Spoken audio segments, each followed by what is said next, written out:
Top 13 motivos para Lula voltar. Sabe acabar com a fome. Cuida da saúde. Investe na educação e ciência. Gera emprego e renda. Controla a inflação. Promove a igualdade regional. Preserva o meio ambiente. Protege as mulheres. Respeita a diversidade. Valoriza a cultura. Investiga a corrupção. Luta pela democracia. Defende a soberania.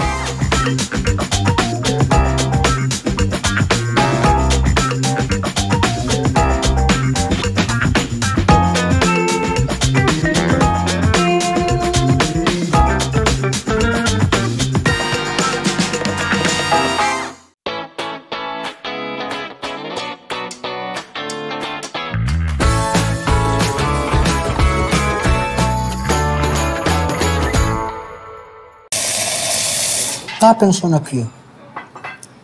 O Lula é inocente. Mas não é mesmo. É inocente. Não é, cara. É. Não é, você não viu na televisão? Peraí. Vamos resolver esse negócio. Chama o VAR aí.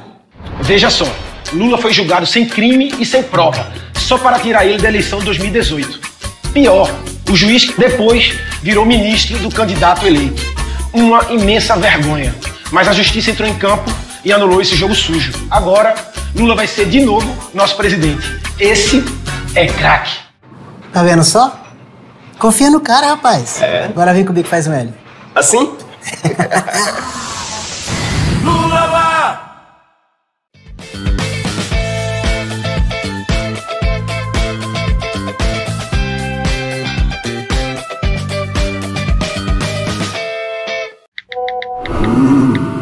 Com Lula o Brasil vai virar comunista. Você de novo, cara?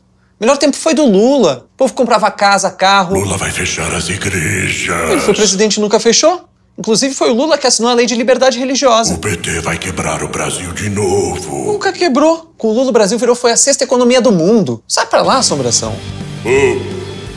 Não acredite em velhos fantasmas. Agora é Lula presidente. O Brasil da esperança.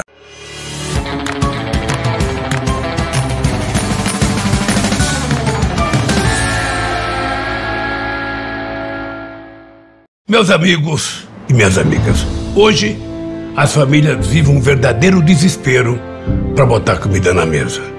Enquanto o salário não cresce, o preço da comida aumenta todo dia. No nosso governo, além dos alimentos, o salário dava para fazer o churrasquinho e um passeio no final de semana. Meu compromisso com o Brasil é recuperar o poder de compra do salário mínimo. Lula lá!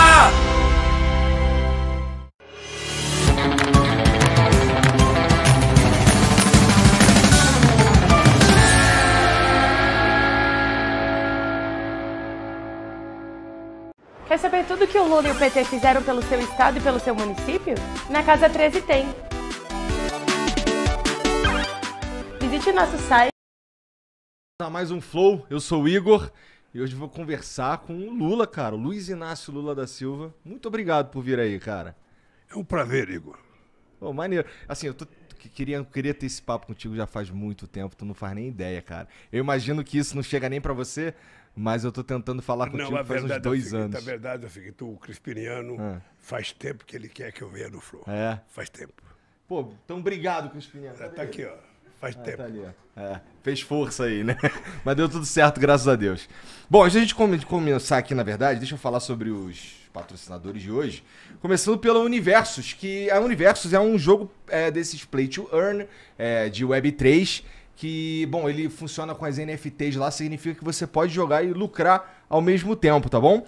Ó, é um jogo que já tem mais de 7.000 NFTs vendidas e é um jogo completamente brasileiro, tá? A equipe é toda de brasileiros ali. Tem ali um pessoal da NASA que ajuda com uma consultoria aqui ali, mas ele é essencialmente brasileiro e tá pra lançar, já tá pra sair aí, tá quase na hora já da gente experimentar. A galera aqui do estúdio já tá todo mundo animado, todo mundo vai brincar nesse daí, tá bom? E cara, tá rolando agora um link, se você quiser ser um dos primeiros exploradores aí de universos, tá tendo um link aqui, que é aqui no comentário fixado ou no QR Code, que você responde ali um questionário e com concorre a 15 Pix de R$100, tá bom? Você ganha uma grana aí, se você... que na verdade você pode ganhar uma grana, se você for sortudo, participando aí desse questionário, tá? Então já fica esperto aí nas redes sociais, no Discord e tudo mais do Universo, que ele tá pra sair, tá pra lançar. Tecnologia brasileira, tudo acontecendo aqui no Brasil, tá?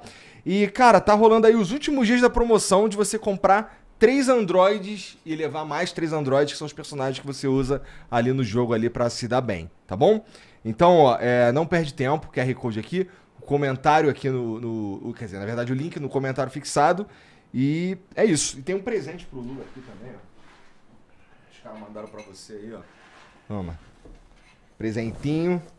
E os caras vêm aqui e ganham presentinho. É isso. Hã? Tem uma NFT, um bonezinho e tal, né? Pois é. Olha como eu fico, olha como eu fico. Olha como eu fico na moda. Caralho. Pô, legal. Gostei, ficou maneiro.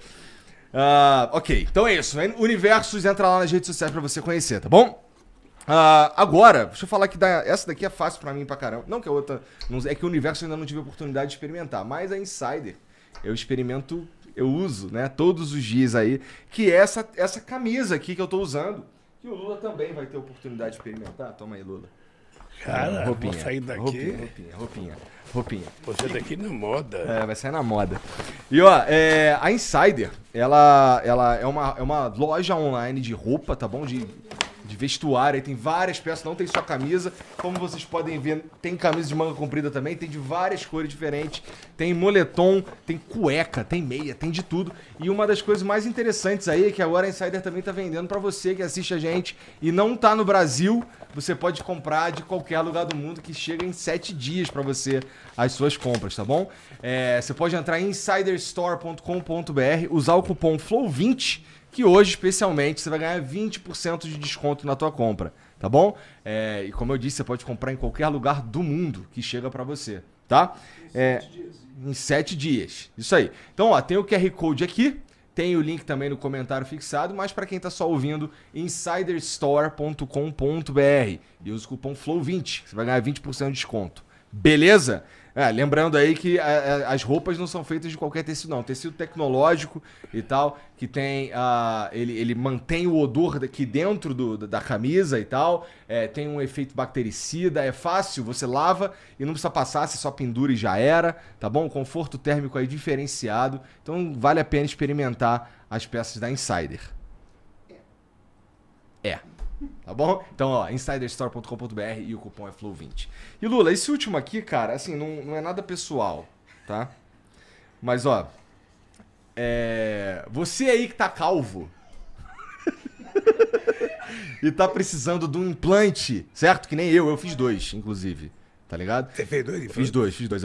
Eu fiz um pra cobrir aqui, ficou até maneiro. Mas tão novo. Eu tenho 37, né? Mas então, aí eu fiz um segundo que começou a faltar aqui atrás aqui também. Aí eu fiz mais um aqui e dei uma adensada, então agora eu tô cabeludão.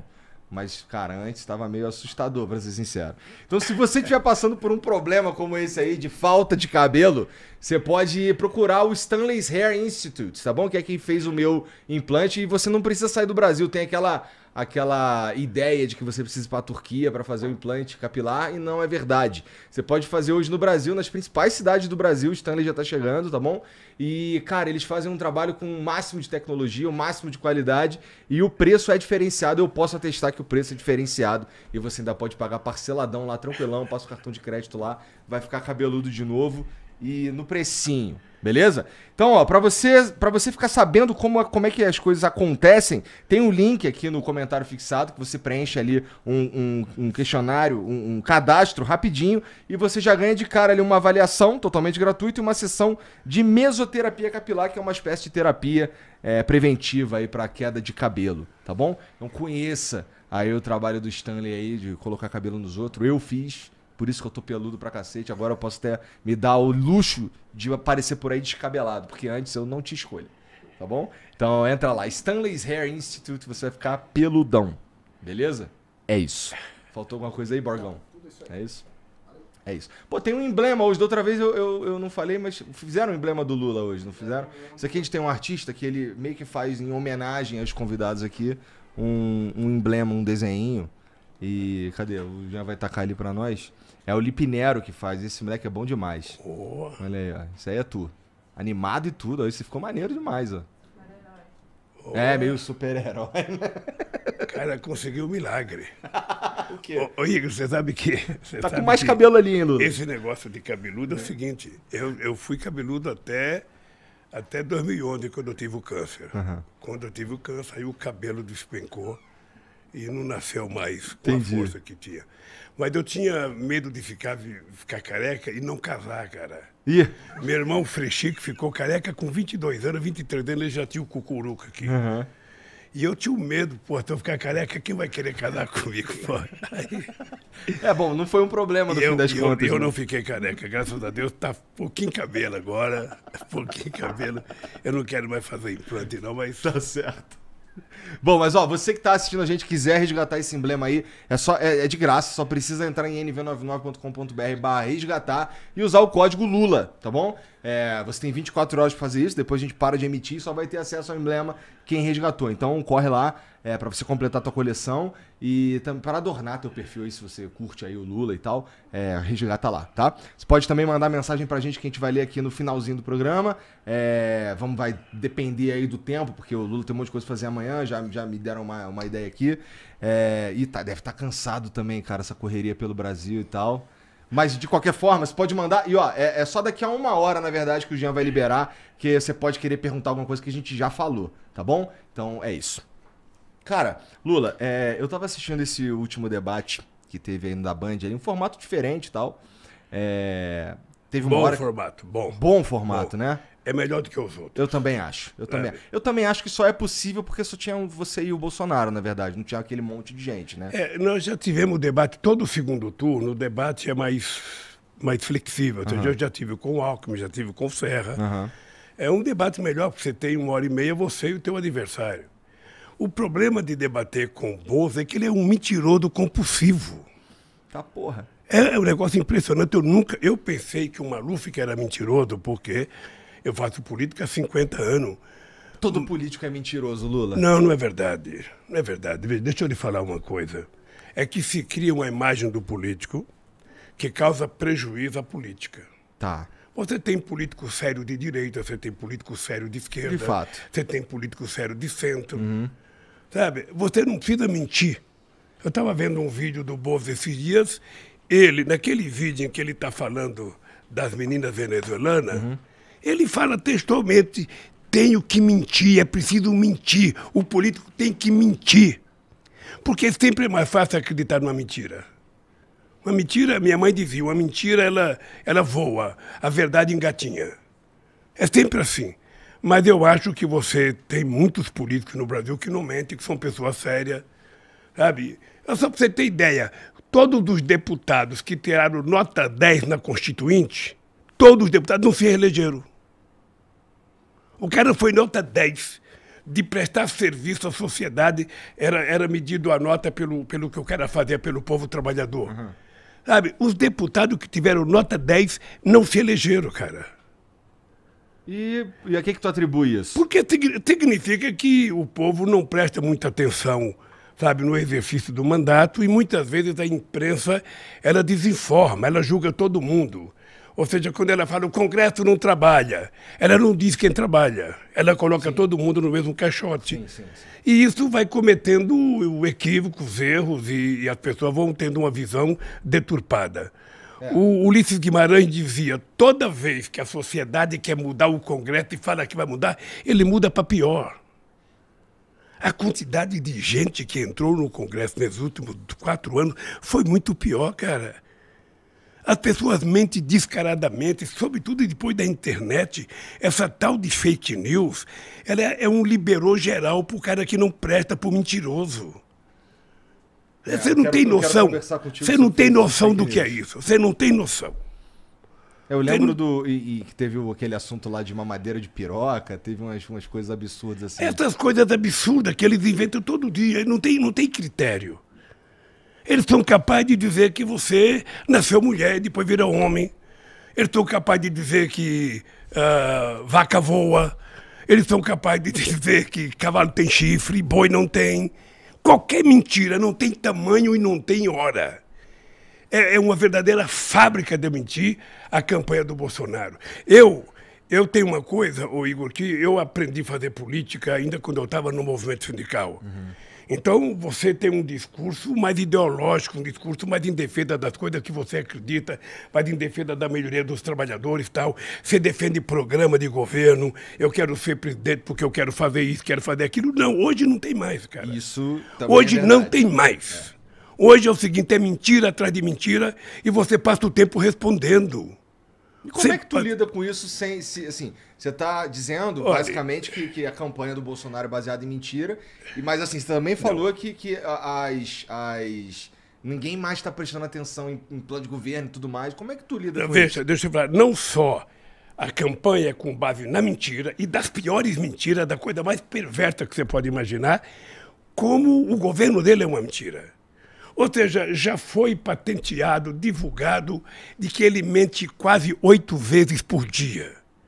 O cara levanta 1h da manhã para contar mentira na internet. Né? Ele levantou 1h da manhã para tentar corrigir a maluquice que ele fez de ir na casa das meninas que prestam serviço, que trabalham, para achar que elas estavam, fazendo qualquer coisa errada. Ele foi lá com segundas intenções e depois percebeu a bobagem que fez, então resolveu acordar 1h da manhã desesperado e dizer que o PT que é o culpado, que o PT não sei das contas. Ele, hoje... Ó, é difícil realmente defender aquilo ali que aconteceu e tal, mas você não acha também que é um... Assim, ó, pelo amor de Deus, assim, todo mundo... Quem me conhece sabe que eu não sou bolsonarista, sabe também que eu não sou petista. E eu tô tentando ter uma conversa assim, franca contigo. Então, ó... Eu quero sair daqui tentando ganhar o seu voto. O voto é sigiloso, porra. Quem sabe? Você não tem que falar pra ninguém. Verdade. Mas, ó, eu acho que às vezes existe um exagero. E assim, falando especificamente do Bolsonaro, que, porra... Tu realmente acredita que ele é pedófilo? Assim, tu acredita que ele é pedófilo? Eu não acredito que ele seja pedófilo. Deixa eu lhe falar, ele se comporta como se fosse. Tá. O tratamento que ele dá às mulheres... Você veja uma coisa, ele vai terminar um mandato de presidente. Ele nunca reuniu nenhum agrupamento de organização da sociedade. Nem favelado, nem trabalhadores, nem sindicato, nem mulher, nem negros, nada. Ele vive por conta de alimentar os milicianos dele de mentira, porque ele tem um exército poderoso de divulgar mentira. E ele vive disso. O comportamento dele agora, o comportamento, no caso das meninas da Venezuela, é o comportamento de um pedófilo. E ele percebeu isso. Por isso é que ele ficou apavorado e tentou se explicar o mais rapidamente possível. Sabe, agora à noite, eu não sei se você viu, tem uma nota do partido do PP, em que a direção do PP diz que, sabe, ele pensou que eram umas meninas... Mas o que é interessante é que assim, ele falou isso acho que em 2 oportunidades ao vivo, sabe? Assim, eu acho meio um tiro no pé, não sei. É porque, que nem o lance de virar jacaré. A galera pegou, o Bolsonaro falou que se tomar vacina você vai virar jacaré. Não era exatamente isso, né? Ele tava meio que falando ali que não sabia qual que eram as paradas. Ninguém de boa fé acredita que ele falou mesmo que as pessoas vão virar jacaré. Não, deixa eu te contar uma coisa. Ele fala isso ao vivo na televisão e no rádio, ele não mede as consequências. Isso é verdade. Quando dá caca, é que ele então tenta te explicar, porque aí vem o pessoal da política e falou, cara, você tem que pedir desculpa, você tem que inventar qualquer coisa. Mas ele tem uma propensão de falar bobagem. Bom, tem uma propensão de mentir. No debate da Bandeirantes, o que eu acho engraçado é que antigamente a gente dizia, porra, o cara mente nem fica vermelho. O Bolsonaro mente descaradamente, sabe, de coisas mais absurdas que acontecem, e ele tenta passar aquilo como se fosse verdade. Ele tem uma rede poderosa de robôs, em que ele consegue fazer com que essas mentiras cheguem a todo mundo em tempo real, e daqui a pouco você está se explicando, tem que ficar se explicando, sabe? Eu já tive que lidar com robô mesmo. É uma coisa delicada, sabe por quê? Eu pelo menos, não estava acostumado a fazer política assim. Eu fui candidato contra o Collor, eu fui candidato contra o Fernando Henrique Cardoso, eu fui contra o Serra, contra o Alckmin. Ou seja, é uma coisa civilizada que você discuta o Brasil. você vai para a televisão para defender o teu programa. Eu quero propor isso para o Brasil. Sabe, com ele é impossível. É impossível. Ele não teve programa em 2018 e não tem programa agora. Sabe? E ele vive de mentira. Ele vai contando as mentiras dele, vai contando a mentira dele. E na rede social é uma contradição, porque a imprensa escrita costuma provar as mentiras dele. Mas na rede social, ele faz um ato com 5 pessoas, filma só a cabeça das 5 pessoas e fala que é uma multidão. Sabe? É isso, disso que ele vive, disso que ele se sustenta. E eu fico triste de saber que muita gente no Brasil se deixa enganar por isso. Sabe, tem coisa que eles falam que não tem cabimento. Ah, o Lula vai fechar a igreja. Já ouviu falar isso? Também acho que não tem nenhum cabimento. Deixa eu te contar, Mas pra mim é parecido com o lance do virar jacaré. Cara, entendeu? deixa eu te contar, fui eu em 2003 que sancionei a lei de liberdade religiosa nesse país. Ele era deputado, ele sabe disso. Fui eu, em 2010, que criei a Marcha com Jesus. Então, veja, eu defendo a liberdade religiosa porque eu acredito que a fé é uma coisa sagrada, cada pessoa exerce como bem entender. E eu defendo todas as religiões, a evangélica, católica, o budismo, sabe, o islamismo, a religião judaica, a religião de matriz africana. Eu defendo tudo. Será que é por isso que ele detém a maioria do voto evangélico? Porque você é mais todo mundo? Olha, possivelmente ele tem uma fábrica de contar mentira também junto a setores da igreja evangélica. Porque os evangélicos têm gente muito séria, são muitos trabalhadores, gente pobre que trabalha. Eu era presidente do sindicato, eu convivia com centenas de metalúrgicos evangélicos. Sabe? Agora, o que a gente tem lido na imprensa todo dia, tem lido em imprensa brasileira e estrangeira, é de determinados pastores que funcionam como se fosse, sabe, um candidato, ameaçando as pessoas, ameaçando, dizendo que nós somos contra a religião, que nós vamos fechar a igreja, que quem não votar no Bolsonaro vai não ser da conta, sabe? Então, é essa mentira. Você não tem tempo de discutir o futuro, porque você fica tendo que prestar conta das mentiras e desmontando as mentiras que os caras contam todo santo dia. E todas as mentiras que você vê todo dia, essa mamadeira de piroca na campanha do Haddad, é uma coisa tão absurda que a minha cabeça não tem lugar para guardar uma coisa dessa. É tão inverossímil, sabe, que eu fico pensando, ninguém acredita. Eu também achava que ninguém acreditava. Mas tem gente que acredita. Tem. Hoje eu descobri, se você passar na Praça da Sé e você ficar olhando para o céu e gritar, olha um elefante voando. Tem gente que fica olhando porque acredita que vai aparecer um elefante voando. Tem gente que compra bilhete vencido, achando que vai ganhar. Ou seja, então, Igor, é uma preocupação constante em criar uma civilidade nesse país em que as coisas se transformem em coisas mais sérias. O povo não pode ser enganado todo dia, toda hora com mentiras. As pessoas de boa vontade, as pessoas de bem que trabalham, sabe? As pessoas que querem cuidar da sua família com muito carinho não podem viver nesse nível. É muito ruim, eu posso te garantir que com os meus 76 anos eu nunca tinha visto nada igual. Nada igual. Tá? É uma fábrica poderosa de contar mentira. Você não sabe de onde vem o dinheiro, você não sabe aonde é que estão os robôs. Sabe? É uma coisa... E todo dia, todo santo dia, você tem uma mentira, uma aberração. Que você fala, bom, o cara que acredita nisso é louco. Na verdade, quando você fala, você está ofendendo o cara que tem uma deficiência mental, porque, sabe, o cara que acredita nisso é pior do que isso. E o Bolsonaro funciona como se fosse um psicopata. Para ele, tudo pode ser transformado numa mentira. Ele vem aqui, ele mente, ele vai no debate, ele mente, ele vai na reunião do Congresso, ele mente, ele conta uma história, depois ele percebe que fez bobagem, ele tenta descontar aquela história, tenta construir. É assim. Você veja o discurso dessa Damares outro dia, não sei se você acompanhou, falando de criança, é uma coisa tão absurda, que na minha cabeça não passa a ideia de que alguém pode falar uma coisa daquela. Não é possível.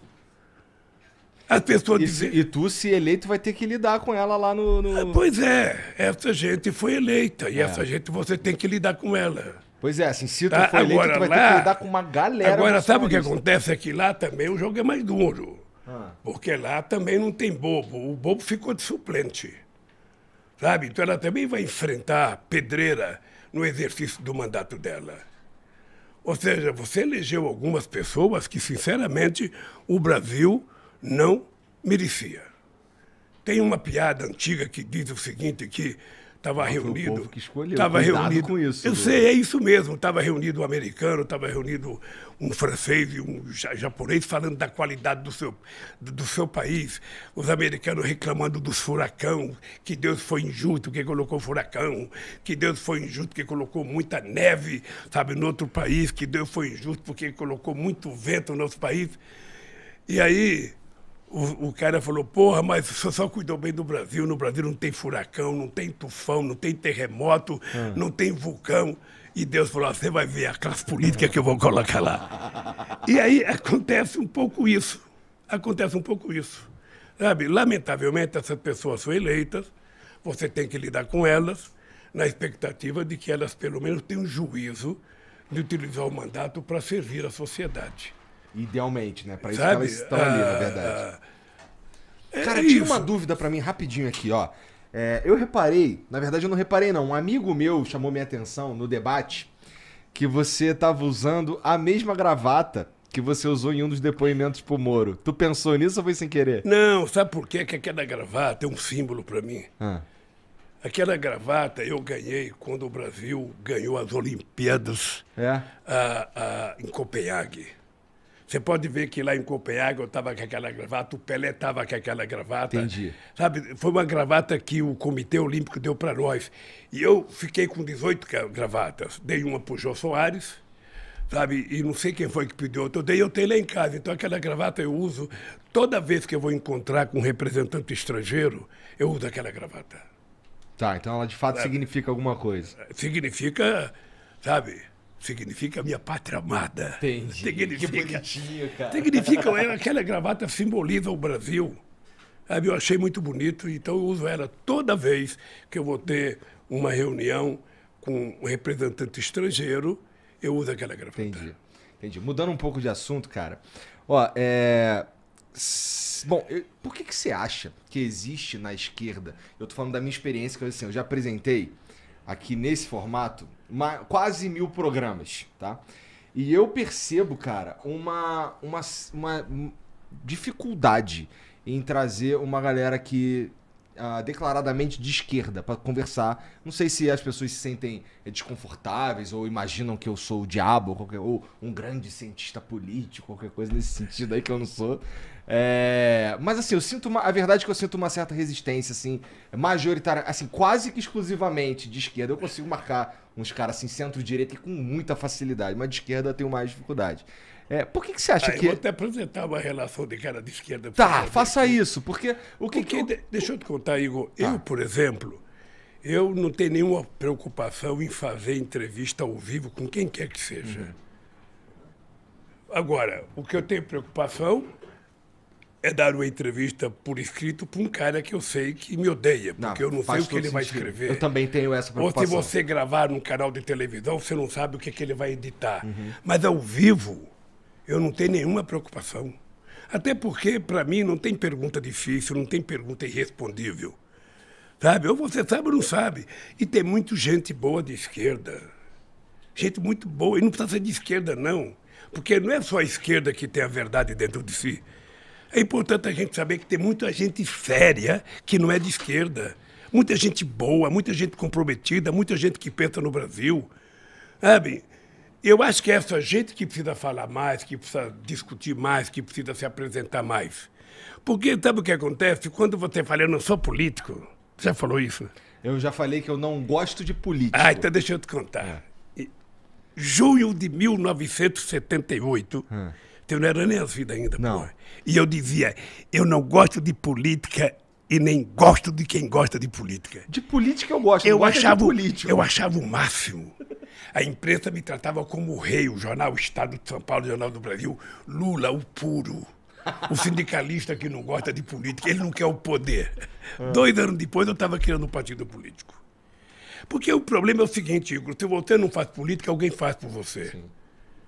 É sempre importante você pensar nisso. Política. Por isso eu quero aproveitar essa chance que você está me dando, que é o seguinte, nós temos que convocar o povo que não votou a ir votar. Tá? Porque se você não vota, você não tem o direito de reclamar de nada. Você não tem o direito de xingar o deputado, de xingar o governador, de xingar o prefeito e o presidente da República. Então, se você votar confiando no programa que ele te apresentou e ele não cumpriu o programa, você pode passar na rua e xingar o presidente. Não xingar de palavrão, mas xingar, sabe, de traidor, de traíra, de qualquer coisa, sabe? Uhum. Mas por isso eu queria fazer um apelo. Se você puder, nos teus programas, fazer sempre um apelo para que as pessoas compareçam para votar, o TSE... Não, eu peço para as pessoas fazerem diferente de mim e irem votar. O TSE, deixa eu te contar, tomou uma decisão agora que as prefeituras podem colocar transporte gratuito para o povo. Uhum. Sabe, porque é muito importante, o transporte está caro e uma pessoa que mora aqui na Zona Leste, se ele tiver que votar em outro lugar, ele não tem dinheiro. Então, o que tem dar um dia de transporte para o cara viajar para ir votar? E se você não vota, Igor, vote, cara. Levante de manhã. 2012, mas deixa eu te falar, levante de manhã e fale, eu vou cumprir com o meu dever cívico. Mas é que eu não acredito em vocês, eu vou assumir. Cara. Você tem que acreditar, cara. Sabe por quê? Ou você acredita ou você vira político. Porque quando você não acredita em ninguém, você tem que saber o seguinte, que político bom que você quer? Talvez seja você. Quem sabe só você pode realizar o que você quer que os outros realizem. Então, cara, para de falar mal dos políticos e entra na política. Aí você vai perceber como é difícil. Não, eu tenho certeza que é um absurdo difícil. Você vai perceber como é mais fácil falar no microfone do que fazer as coisas. Esse é o meu jeito de fazer política, na verdade. Eu trago os caras aqui para... E apresento pra galera ouvir as ideias que são produzidas aqui, né? Eu jamais vou conversar com uma pessoa querendo que ele seja do meu partido ou querendo que ele vote em mim. O que eu quero é o seguinte, a pessoa tem que comparecer para votar. Sabe? Para dar exemplo para as pessoas. Eu, quando vejo uma pessoa de 80 anos ir votar, ele não é obrigado a votar. Não. Mas quando ele vai votar, é uma coisa muito, mas muito legal. A mãe do Lewandowski, do ministro Lewandowski, ela tinha 90 anos. Ela levantava com o andador dela e ia votar. Porra, sabe uma coisa? Sabe por quê? Porque acredita na democracia, acredita no voto, acredita que pode melhorar. Você tem que ter esperança, cara, acreditar numa coisa boa.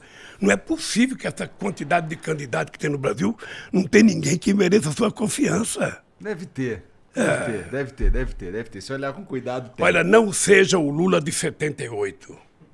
Tá. Não nega a política. Por falar no Lula de 78, quando tu cria ali, quando você está ali envolvido na criação do PT e tal, cara, eu tenho uma percepção que eu queria saber que você me comentasse sobre ela, que é, sabe, eu sinto que o PT, de uma forma geral, ele foi se tornando um pouco soberbo. Eu acho que foi se juntando às fileiras do PT e o PT foi abraçando uma galera, intelectuais e pessoas e pensadores e grandes artistas e não sei o quê. E talvez o PT tenha perdido a conexão com o trabalhador, de fato. Até porque o PT chegou muito longe. 3 mandatos e meio, de presidência da República. É bastante coisa. É chegar muito longe, né? Você considera que o PT se tornou um pouco soberbo? O PT se distanciou um pouco do trabalhador? Deixa eu te contar uma coisa primeiro. Esse Lula político que eu te falei de 78, em 78 o presidente da República tinha como ministro um gaúcho que fez uma lei proibindo determinadas categorias fazer greve. Bancário, professor, frentista de posto de gasolina não podia fazer greve. Aí eu resolvi ir a Brasília falar com o deputado, que era um absurdo. Se você quer que uma categoria seja considerada essencial e não pode fazer greve, você tem que dar um salário essencial para ela, não é isso? Aí eu fui lá, quando eu cheguei lá, eu descobri que não tinha trabalhador no Congresso Nacional. Não tem. Aí eu saí de lá com a ideia de criar um partido político. Foi daí que nós criamos um partido político. O PT já nasceu grande. porque o PT juntou o que tinha de melhor no movimento sindical brasileiro, o que tinha de melhor no movimento social, movimento da saúde, movimento da caristia. O PT conseguiu juntar grandes intelectuais como Florestan Fernando, Paulo Freire, apenas para citar dois, Sérgio Buarque, sabe? Juntar intelectuais importantes. O PT conseguiu pegar parte da juventude que tinha ido para a luta armada nos anos 70, e essa gente toda veio para o PT. Mas quem mandava no PT eram os sindicalistas. Acontece que o PT cresceu muito. Igor, em 89, quando eu fui lançado candidato a presidente, eu achava que era uma brincadeira dos meus amigos. Falava, pô, como é que eu vou ser candidato a presidente com o Brizola disputando, com o Ulisses Guimarães disputando, com o Maluf disputando, com a Fife disputando, com o Mário Cova disputando, com o vice-presidente da República disputando. Sabe, eu fiquei pensando, esse pessoal é louco de me indicar candidato a presidente da República. Você acredita? Eu fui segundo colocado.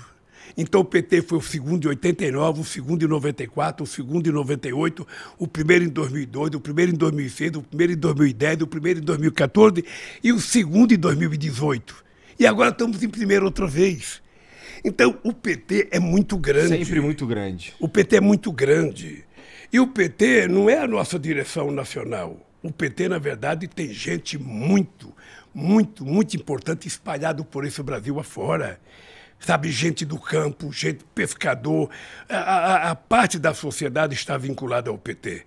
Tinha cara que pegava uma canoa, andava 3 dias remando para ir no reunião do PT no estado do Amazonas. 3 dias remando, comendo frango assado com farinha de mandioca e bebendo água do próprio rio. Então é um partido poderoso. Obviamente que na hora que você vai crescendo, vai entrando gente nova, a família vai crescendo, a família vai crescendo. Quando você era sozinho na sua casa, você comia o melhor bife, tua mãe te dava mais denguinho, mais carinho. Mas quando vê os irmãos, aí o irmão começa a dar cotovelada no outro. Então o PT foi crescendo, ficou mais confuso. Mas veja, se você fizer uma pesquisa de opinião pública e perguntar qual o partido de sua preferência, você vai aparecer assim, PT 20% ou 22%, segundo colocado 1% ou 0%, porque não existe outros partidos. Agora está surgindo o PSOL, mas o partido que aparece nas pesquisas é o PT, porque o PT tem história e tem muito vínculo com a luta social nesse país. Mas por isso é que tem tanto ódio contra o PT. Será? Porque o PT é muito grande, cara. Não sei se é por isso, porque ó, eu acho que o PT, de uma forma geral, ele acaba... Bom, você ganha a primeira vez, aí você ganha a segunda vez, e você consegue emplacar a Dilma também, né? Então, cara, eu não sei, acho que parece que o PT meio que... Porra, eu sou o PT, eu sou foda, entendeu? Não. Eu vou entrar... Agora eu, sei lá, eu sou... Foi uma parada que eu acho que tem a ver, talvez, com o que o Brown falou naquele comício. Pô, tem que voltar pra base. Tem que falar com os caras que tá aqui no Capão Redondo e o caralho. Obviamente que isso aconteceu. O partido cresceu e o partido se afastou da sua base originária, também porque a base operária que criou o PT já não existe mais como existia nos anos 80. Uhum. Eu, quando era presidente do Sindicato de São Bernardo, nos anos 80, a Volkswagen tinha 44 mil trabalhadores. Hoje tem 7 mil. Então, também o mundo do trabalho não é mais o mesmo. Então, mudou. Mudou a base do PT. E o PT sabe que eu faço muita crítica. Eu deixei de ser deputado em 90, porque tem muita gente que achava que só mandava no PT que era deputado. Só tinha importância no PT que era deputado. Eu resolvi deixar de ser deputado para provar que eu ia continuar tendo importância no PT, mesmo sem ser deputado. Trabalhando, viajando o Brasil. O cara, quando morreu o Chico Mendes, eu estava em Cabo Verde. Quando eu recebi a notícia que morreu o Chico Mendes em Chapuri, longe para caramba. Você desce em Rio Branco, tem que pegar mais 300 quilômetros de estrada, chovendo pra caramba. O PT não tinha dinheiro, eu falei pra tesoureira do PT, aluga o avião pra pagar em 30 dias, sabe? Porque aí eu ia atrás de arrumar dinheiro. Pegamos um avião, fomos pra lá, pra ficar 1 hora no enterro, e ficamos lá no enterro, fiz um discursinho pro Chico Mendes, voltei. Quem é que faz isso? Ninguém faz isso, cara, só quem tem muito vínculo, só quem tem muita relação. E o PT construiu isso. Obviamente que você olha o PT, tem gente mais sofisticada, tem gente que já não é mais operário, tem gente que não é mais da base. E eu concordei com o discurso do Mano Brown. Eu acho que o PT não pode abandonar a periferia. Sabe? O PT não pode, os deputados do PT precisam frequentar, precisa visitar, precisa estar do lado, precisa apoiar. Sabe? Porque senão não há razão da gente existir. Para ser igual aos outros, não precisa a gente existir. Eu concordo, eu acho que esse era o ponto, na verdade, que ele estava tentando levantar. Sei lá, não sou Mano Brown, mas eu imagino que tenha sido alguma coisa nesse sentido. E, cara, a gente estava falando antes sobre a raiva que as pessoas sentem do PT e tal, e a gente começou a falar sobre isso. E, pô, é que assim, a gente também observou, especialmente nas eleições de 2018, aí um sentimento antipetista muito acentuado e tal, que, pô, querendo ou não, aconteceram por causa de todos os escândalos de corrupção e tudo mais. E dá uma manchada ali, até porque tinha muita gente, eu lembro de cientistas políticos e jornalistas falando na época assim, pô, o PT não admite, pô, o PT não faz o meia-culpa, puta, o PT não tá, ele entrou numa vibe de, porra, eu sou PT e acabou e tal. É fantasticamente engraçado como as pessoas vivem pedindo pro PT fazer autocrítica. Autocrítica. Veja, se eu fizer autocrítica todo dia, eu não preciso de oposição. A oposição é que tem que me criticar. Por que eu mesmo tenho que me criticar? O problema é o seguinte. Ô Igor, presta atenção numa coisa. Você acha que a elite brasileira engoliu de graça o PT fazer uma lei que registrar empregada doméstica em carteira, jornada de trabalho, direito de férias, descanso semanal? Você acha que a direita aceitou pacificamente isso? Uma sociedade que é escravista? Você acha que eles aceitaram com muita tranquilidade o fato da gente fazer com que as pessoas pobres da periferia chegassem a fazer universidade? Que filho de empregada doméstica virasse médico, virasse engenheiro, virasse diplomata, virasse advogado? Quando nós criamos o ProUni e o FIES, a gente permitiu, nós saímos de 3,5 milhões de estudantes na universidade para 8,5 milhões, cara. E a gente tem mercado para essa galera? É lógico que vai ter mercado. Esse é um processo, na medida que a gente vai formando mão de obra mais qualificada, essa gente vai trabalhando, vai melhorando a capacidade de produção no Brasil, vai ficando mais importante as coisas que nós produzimos, a gente vai ganhar novos mercados e a gente vai ser competitivo. E mais ainda, a gente começa a exportar inteligência, conhecimento. Não tem que exportar só soja ou minério de ferro. A gente vai exportar conhecimento, como faz o Japão, como faz a China, como faz os Estados Unidos, como faz a Coreia. É que a gente tem um monte de gente que é formada, a gente tem um quarto dos dentistas do mundo. O problema, sabe o que é, Igor? O problema é que no Brasil nunca se levou a sério as camadas de baixo chegar à universidade. Eu vou te dar um dado para você registrar, que eu falo sempre. Eu me formei pelo ProUni. Eu vou te dar um dado.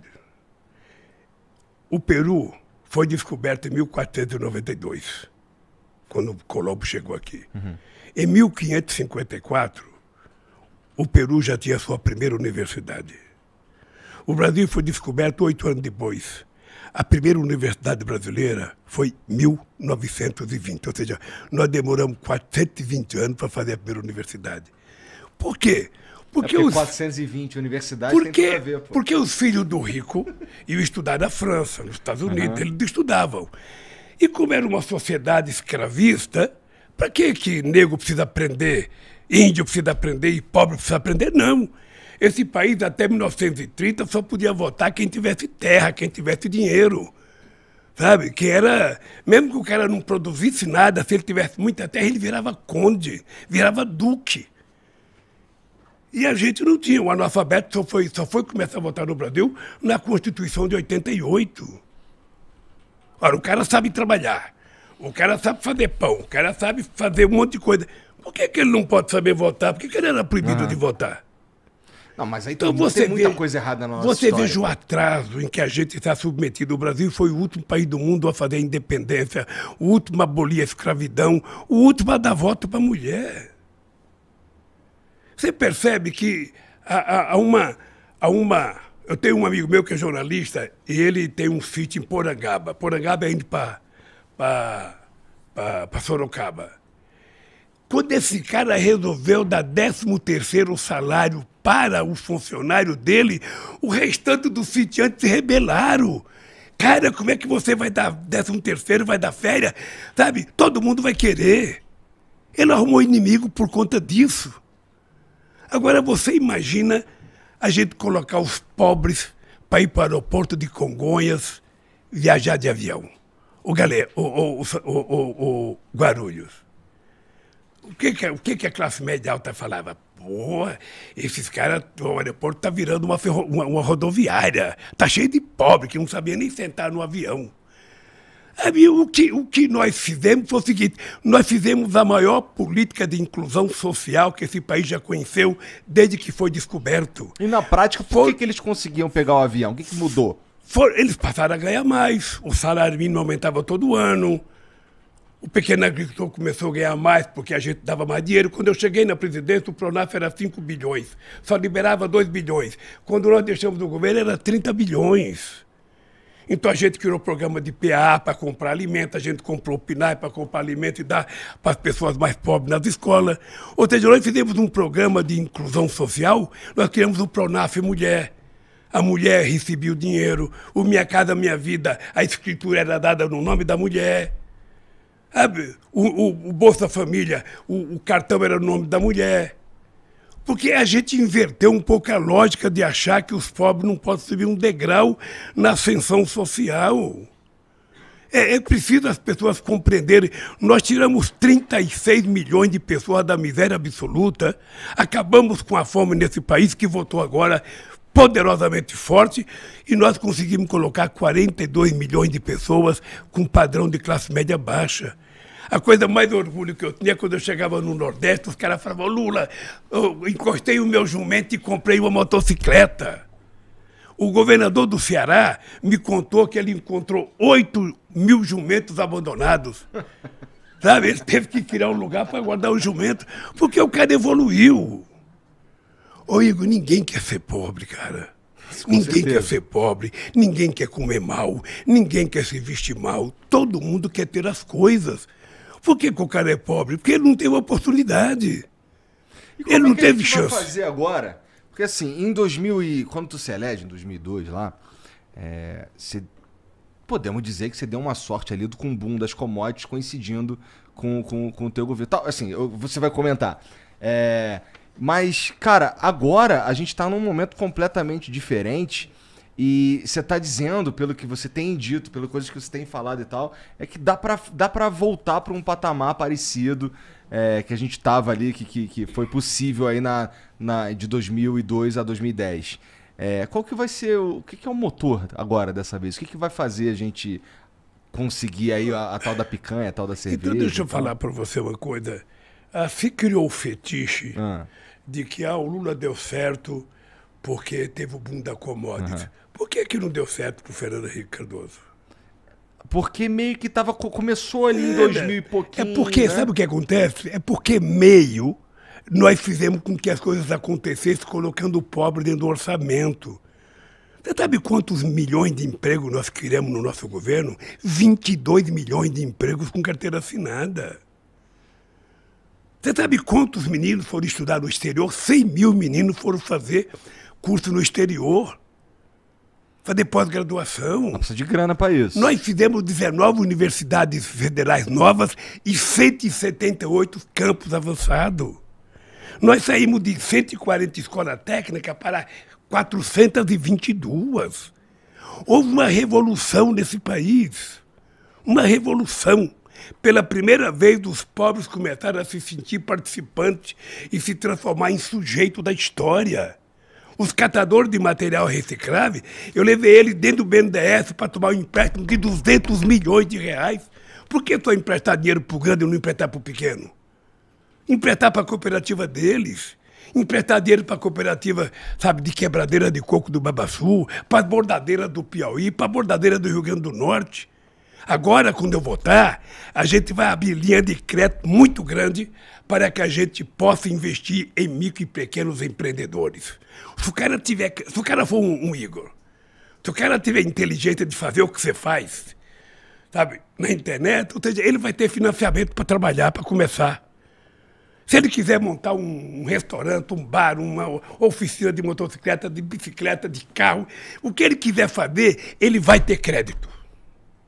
Ele vai ter crédito. Porque nós precisamos agora, já que o emprego de hoje não é tão fácil como o emprego de 1980, nós vamos querer explorar a criatividade do povo brasileiro, dando a ele oportunidade. Siga em frente, cara. Vença. Você está tendo oportunidade. Vai embora.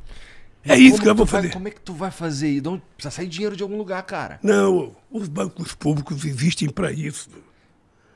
O BNDES existe para isso, a Caixa Econômica existe para isso, o Banco do Brasil existe para isso, o BNB existe para isso, o BASA existe para isso. BASA é o Banco da Amazônia, o BNB é o Banco do Nordeste. Tá. Sabe, é utilizar o dinheiro desses bancos públicos, sabe, para financiar a produção, para financiar a evolução desse país. Sabe, até porque nós queremos ser exportador de inteligência. Então, como é que a gente vai fazer? Fazendo. Pô, o bagulho era segurar essa inteligência aqui, hein, Lula? Ó, quando teve a crise, em 2008, uma crise poderosa. Foi. Que chegou a quebrar o Banco Lehman Brothers nos Estados Unidos, que foi uma crise eu de lembro. verdade. Eu disse, isso aqui é uma marolinha no Brasil. Eu lembro. Todo mundo tirou sarro da minha cara. A Mira Leitão me criticou muito. O que aconteceu? O Brasil foi o último país a entrar na crise e o primeiro a sair. Um ano depois da crise, a gente estava crescendo 7,5% ao ano. E no varejo crescia 13%. Tá? Eu aumentava o salário mínimo todo ano. Todo ano, não era reajuste da inflação. Era o reajuste da inflação mais aumento real. 90% dos trabalhadores que trabalham em categorias organizadas, químico, gráfico, metalúrgico, todos esses caras recebiam aumento real acima da inflação. Hoje não recebe. Você veja quanto cresceu a economia. O Bozo fica dizendo todo dia, não, porque a economia está bombando, a economia está bombando. Eu não sei se está bombando no cartão de crédito dele, no cartão corporativo dele, sabe? Porque no povo, hoje foi divulgado, o Brasil vai crescer 1%. Sabe quanto o Brasil cresceu no meu mandato? 4% ao ano. Mas está no meio de uma crise, de uma guerra. Que guerra? A guerra não tem nada a ver conosco, cara. Porra, como é que não, cara? Não, querer jogar a culpa nossa na guerra da Ucrânia já é demais. Você acha? Tá? Eu acho que é demais. Veja, até porque eu estava criando uma fábrica de ureia em Três Lagoas, em Mato Grosso do Sul, eles fecharam. Estava fazendo uma fábrica de amônia em Uberaba, eles fecharam. A fábrica de fertilizante em Sergipe, eles fecharam. Fábrica de fertilizante no Paraná, eles fecharam. Tá dizendo que você começou a tentar tornar a gente autossuficiente em fertilizante. É preciso ser autossuficiente. O Brasil tem condições de ser autossuficiente. Por que o Brasil não virou? Porque nunca houve tanto interesse do pessoal, porque era muito barato importar fertilizante. É verdade. Então, agora o pessoal está dando conta. O Brasil é o terceiro produtor de alimento do mundo. E a gente não tem fertilizante. O Brasil pode chegar a ser o primeiro. O Brasil é o maior criador de gado do mundo. O Brasil é o maior, produtor de proteína animal do mundo. Então, nós temos que cuidar disso, cara. Nós temos que cuidar disso com muito carinho. E nós precisamos cuidar disso sem derrubar uma árvore na Amazônia. Sem derrubar uma árvore no Pantanal. O que nós precisamos é aprender de forma civilizada que uma agricultura de baixo carbono vai ser muito mais rentável para o Brasil. E eu posso te dizer, Igor, com todo carinho, o homem do agronegócio, o produtor profissional, ele não derruba mata. Quem derruba mata é transgressor. Mas isso já está meio que vencido mesmo, porque hoje em dia, se você não tem uma pecuária verde, os outros países nem compram a tua carne. Veja, não é só a carne verde. Você vai falar assim, se você não explicar, sabe, o cara pensa que vai ter boi verde. Tá, não é isso. O boi é o seguinte, é o boi que vive no pasto comendo grama, isso. Sabe? Esse é o chamado boi verde. Veja, é preciso você fazer isso levando em conta que tem muitas formas de você criar. Não precisa ser tudo em campo aberto. Você pode ter confinamento.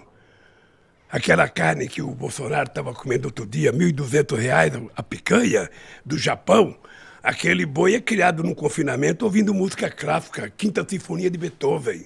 Aí a carne nasce macia. Aqui no Brasil a gente compra picanha de 2 quilos. Não existe picanha de 2 quilos, porque é colchão duro, cara.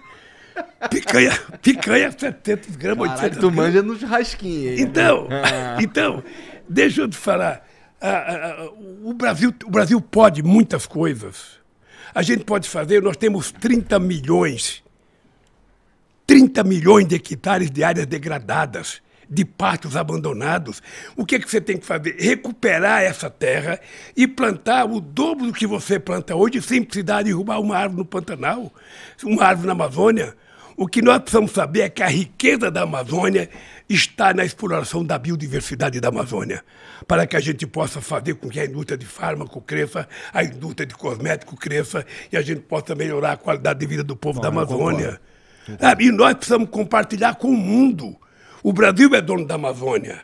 O território é soberano nosso, mas a gente pode compartilhar conhecimento científico com o mundo inteiro. Para quê? Para o bem da humanidade. Já está provado que a questão climática não é uma coisa qualquer hoje, não é uma coisa muito séria. Muito séria. E se a gente não cuidar, a gente está cavando a nossa própria cova, nosso próprio enterro. De certa forma, a gente já sabe disso. A gente já toma... Por exemplo, a gente já tem parques eólicos bastante avançados e tal. Já sabe disso, mas até outro dia tinha o ministro do Bolsonaro que falava que ia derrubar tudo que é feio, que invadia a Amazônia. Não vi isso, cara, mas eu não vou duvidar, não. Você sabe o ministro do Bolsonaro que falava que era preciso... o Salles. Eu não quero falar o nome, porque eu não gosto de falar de nome de adversário. Tá bom. Desculpa, então. Deixa que eu falo. Então, você percebe? É uma coisa desnecessária. Sabe, eu sou contra você só proibir. Você tem que discutir como fazer as coisas bem feitas. O que é melhor? O que dá mais dinheiro? O que vai dar mais? Segundo estimativa de pessoas ligadas ao assunto, tem 3 trilhões de dólares para ser gasto com a questão, sabe, do sequestro de carbono, com a boa agricultura, para a gente poder equilibrar o planeta. Sabe? Então, se isso é verdade, vamos tentar trabalhar essa coisa. E é uma coisa que eu vou fazer. Pode ficar certo que eu vou fazer. Você vai ter orgulho de visitar a Amazônia e falar, porra, esse Lula é porreta mesmo. Então tá, tu vai liberar a Jamba no primeiro ou no segundo mandato? Vai liberar a Jamba no primeiro ou no segundo mandato? A ervinha do mal. Na verdade, de falar, essa não é uma questão que o governo tem que tratar. Essa é uma questão que ou o Congresso Nacional trata ou a Suprema Corte cuida disso. Sabe, é só isso. Então, veja, deixa eu te contar uma história. A questão Isso aqui é um paeiro, tá, família? Eu nem fumo. A questão que eles falam todo dia. O Lula vai fazer banheiro unissex. Já ouviu falar isso, né? Já. Eu acho que você não acredita. Mas parece absurdo, né? É absurdo.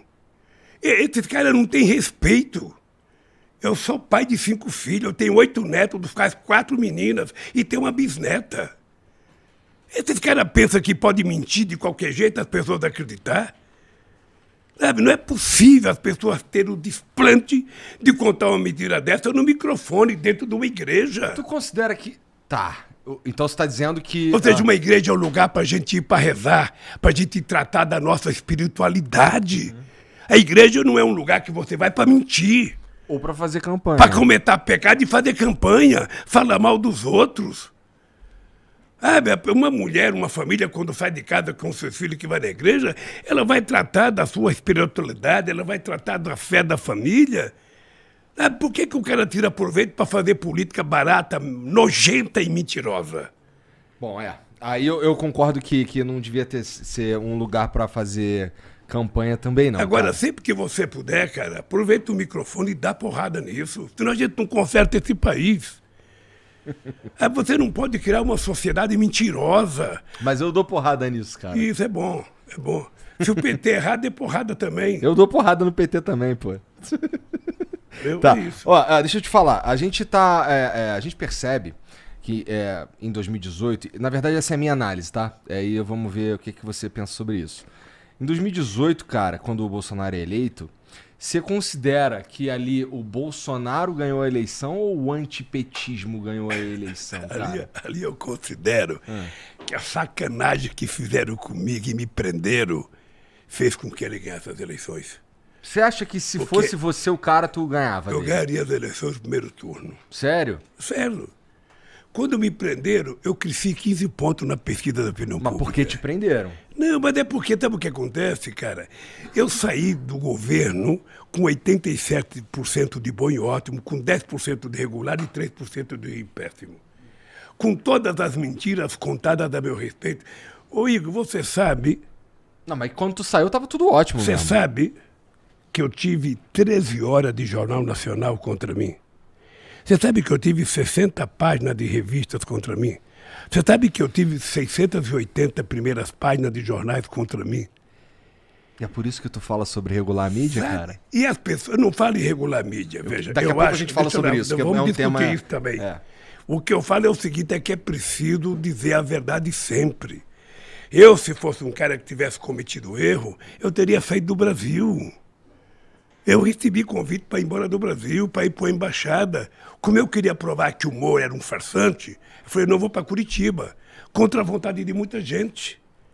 Contra a vontade dos meus companheiros do sindicato, dos meus filhos, do meu partido. Eu falei, não, eu vou para lá. Eu preciso provar que eles são mentirosos.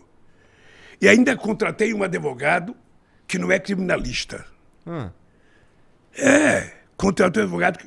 Puta, você não sabe como eu fui criticada. O Lula pegou um jovem que não entende de criminalista, ele não tem das quantas... Tu estava tentando ser preso? Eu falei, é esse que eu quero. Eu brinco muito com os advogados, que eu falo o seguinte, advogado criminalista não sabe defender inocente. O cara tem que ser culpado pelo poder dar o discurso pro cara. Eu não. Eu estava muito à vontade.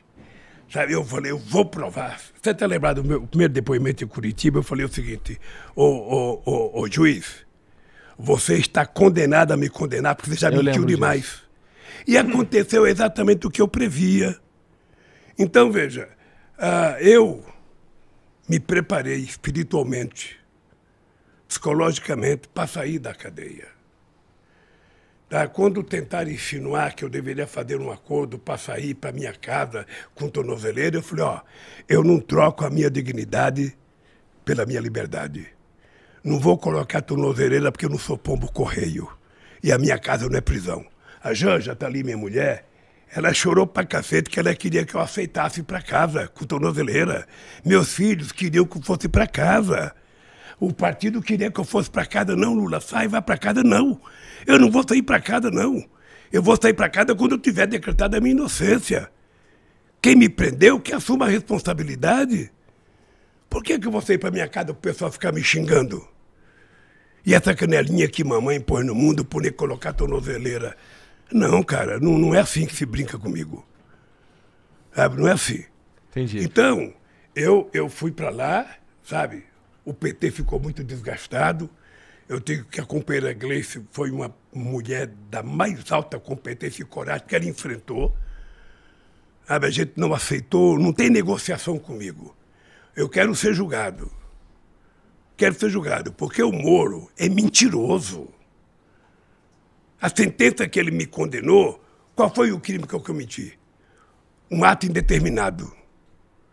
Pergunta para algum advogado o que é um ato indeterminado. Ninguém sabe o que é, só ele. É isso que está no processo? É isso que está ato no processo. indeterminado. O crime que eu cometi é um ato determinado. Então, o partido foi muito castigado. O partido foi muito castigado. Mas muito... é interessante que depois foi confirmado houve isso problema de corrupção na Petrobras. Deve haver, porque a Petrobras tem 82 mil trabalhadores, a Petrobras tem milhares de engenheiros, a Petrobras tem milhares de servidores, milhares de pequenas e médias empresas. Obviamente que pode ter corrupção. Quando você descobre a corrupção, o que você faz? Prende o ladrão. Mas não prejudica os trabalhadores. Idealmente. Você sabe o prejuízo que a Lava Jato deu ao mundo do trabalho? 4.400.000 pessoas perderam o trabalho na indústria de óleo e gás, na indústria de engenharia nesse país. 270 milhões deixou de ser investido e o Estado deixou de arrecadar 58 bilhões em impostos. Mas será que não é porque estava... Eu não estou defendendo, não. Mas será que não é porque estava tão generalizada a parada que não teve jeito? Então, deixa eu te falar, se você defender também, eu não acho ruim, porque pela quantidade de informações que o pessoal recebeu, o grave é que o Moro conseguiu convencer a imprensa E o Dallagnol de que as mentiras que eles contavam era verdade. Aí eles tinham jornalistas na Folha, no Estadão, no Jornal Globo, na TV Globo, SBT, Record. Sabe? Eles tinham. Então, era um processo de massificação. Então, eu não condeno as pessoas que acreditavam, não. Porque as pessoas não tinham nem chance de pensar. Agora, eu precisava provar o contrário. Eu precisava provar. E, graças a Deus, eu provei, saí da cadeia maior do que entrei e estou aqui na disputa. Eu tenho certeza que meus adversários jamais imaginavam que eu ia estar na frente deles. Jamais imaginava. Assim, tu estava sendo investigado um monte de processo, né? Se eu não me engano, dos 4 principais que são o lance, dois processos que tinham a ver com o Instituto Lula, o lance do triplex e o lance do sítio em Atibaia. Desses 4, parece que 2 foram... Tem que começar de novo, né? Eu fiquei livre nos 26 processos que tinha contra mim. Fiquei livre, sabe, em 2 processos votados na ONU, um em Genebra e sabe, e o outro também em Genebra pela ONU, e fui absolvido pela Suprema Corte. Ou seja, não tem mais processo contra mim. Não tem mais processo. O absolvido é forte, Lula. Foi anulado. Isso. E aí o William Bonner foi muito decente. Foi, eu assisti. Quando eu fui no debate, falou: o presidente não deve nada à justiça. Eu assisti. Tá? Porque eu venci 26 processos. Aquele famoso processo do PowerPoint, que eu tinha montado uma rede de quadrilha. Aquele processo, eu ganhei aquele processo em Brasília. Eu pensei que ia acabar todos quando eu ganhei aquele. Não, mas eles continuaram. Porque o objetivo era me tirar das eleições. Esse era o problema. Tá. Então, Igor, é o seguinte, eu votei sem mágoa. Sem mágoa? Esse coração velho tá apaixonado. Ô, Lula, isso é um medo que eu tenho, cara. De tu tá meio vingativo. Não tenha, que não tem. Eu não tenho idade e nem posso utilizar um cargo para ser vingativo. Eu votei porque eu acredito que é possível melhorar a vida do povo brasileiro. Eu votei porque eu quero cuidar da família. Eu vivi com minha mãe. Minha mãe largou do meu pai com 8 filhos. E ela cuidou dos 8 filhos, que é a maior defesa do mundo. Todos pobres, mas honrados. Eu fui o primeiro filho da minha mãe a ter um diploma primário, a ter um diploma de curso técnico. Por conta disso, eu fui o primeiro a ter uma casa, o primeiro a ter a televisão, o primeiro a ter uma geladeira. Sabe? Então, eu prezo muito essa questão da família, da criação, da educação da mãe. Eu fui criado numa geração em que a mãe da gente era uma deusa. A gente não respondia, a gente não falava o quê. A gente não falava o quê, não. A gente tinha que falar, senhora, sabe? Eu sou um cara, uma das coisas que eu adoro, a Janzinha, que ela pedia bênção para a mãe dela antes de dormir, todo dia. E pedia bênção na hora que acordava. Eu acho isso bonito pra caramba. Benção mãe, benção pai. Hoje você não vê mais isso. Você não vê mais isso porque também as pessoas não cuidam com muito respeito. Então eu gosto da questão da família. Eu gosto, sabe? Você não sabe a loucura que era a minha família de final de semana. Era todo mundo junto. Todo mundo junto. Discutia-se futebol, discutia-se qualquer coisa. Inclusive amanhã tu vai ficar triste, né, cara? Ei? Amanhã tu vai ficar triste. Por quê? Porra, tem o Corinthians e Flamengo amanhã, pô. Ó, vou lhe contar Flamengo uma e coisa. Corinthians, Vou lhe contar uma coisa. O Coringão vai massacrar o Flamengo. Tu não falou que político não mente, porra? A Janja é flamenguista e você vai ver, o Corinthians vai ganhar a Copa do Brasil contra o Flamengo. E se o Flamengo vacilar, vai perder do Atlético Paranaense, não vai ser nem não tem como não. da Libertadores. Não tem como não, cara. Mas viu, uma coisa importante, olha, deixa eu dizer uma coisa pra você. Uma coisa muito importante é que eu valorizo muito as pessoas que vencem na vida, cara. Eu quando vejo um cara como você ter o sucesso que tem, ver outras pessoas menores, sabe, crescer. Quando eu vejo um moleque pobre ficar famoso no futebol, eu acho aquilo extraordinário. Tu ficou puto com o Neymar? Por quê? Porque ele fez lá o 22 e tal? Não. Não fico puto. O Neymar tem o direito de escolher o que ele quiser para ser presidente. Tá. Mas desculpa, continua. Eu acho que ele está com medo que se eu ganhar as eleições eu vá saber o que o Bolsonaro perdoou da dívida do imposto de renda dele. Eu acho que é isso que ele está com medo de ver. Caralho. Ele agora obviamente que o Bolsonaro fez um acordo com o pai dele. Eu não sei. E ele agora está com um problema com o imposto de renda na Espanha. Tá. Sabe? Mas isso não é um problema do presidente, é um problema da Receita Federal e não meu. Cara, a gente tava falando um pouco sobre fake... Na verdade, a gente falou um tanto sobre fake news e tal. Mas, cara, tá rolando agora um inquérito, o inquérito 4.781, que é o inquérito das fake news. Basicamente, aí o STF instaurou essa parada aí, eles meio que se sentiram atacados e que foi, acho que foi o Dias Toffoli que instaurou essa parada pouco tempo antes de sair e tal. Ele mesmo apontou Alexandre de Moraes. Tem uma certa discussão se isso é sequer legal e tal.